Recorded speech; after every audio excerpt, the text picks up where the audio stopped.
Do you know I remember playing against your centre half, Morgan? Oh, Chris Morgan. He was that physical, Neil, that like I went to the opposite centre half and stayed by him for the rest of the game. Yeah. I think he gave me one elbow in the back of my neck, and I was like, looked at him, and I was like, I was only 19. I'm like, who is this guy?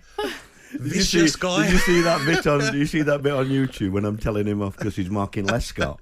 Did you see that? No. When he was marking Lescott, and in the last minute Wolves they equalised, and he was supposed to mark him, and because I went ballistic in the dress, and they got it on the YouTube thing. It's so funny. Yeah, but He's Chris, a big lad, wasn't he? big lad, but a great lad, a good captain. Yeah, he led the line. That's how centre halves used to be, innit? They used to be the captain and the leader.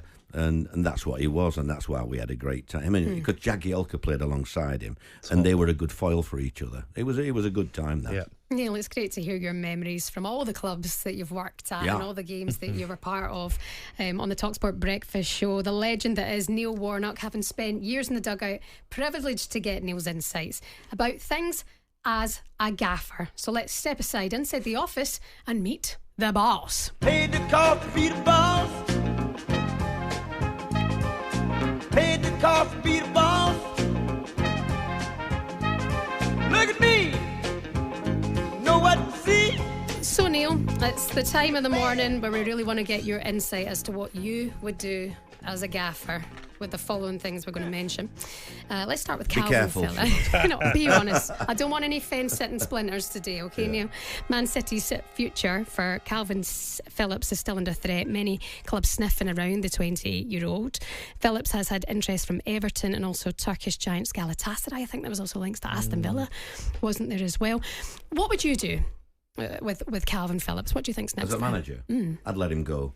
I think he's got to be playing.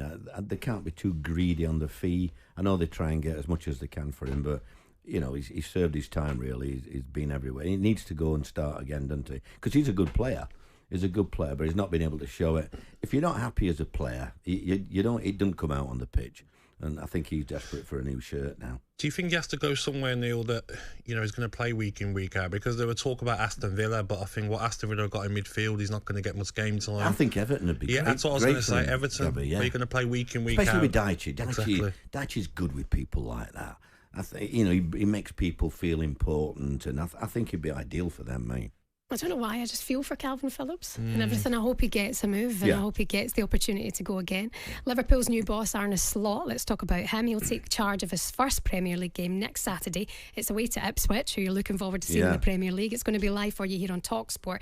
They're being linked, Liverpool are linked with a move for Spanish midfielder Martin Zubimendi from Real Sociedad. He came on in the final for Rodri at half time. And what do you think about this? Is he the guy to move forward for Arne Slot? I mean, all these players, they're all good players. So, when you're talking about Liverpool, it's they're talking the top of the list, aren't you? Really, these are all competing against each other. So, I think it'll be an interesting season, with the Manchester clubs, because Man United. I mean, frustrating as it is, I just don't see any method with Man United. I think the players they've got, they'll beat teams. On when they're all on the game on the day, they'll be like they did in the FA Cup. I just don't see any way. I don't see any plan when they play.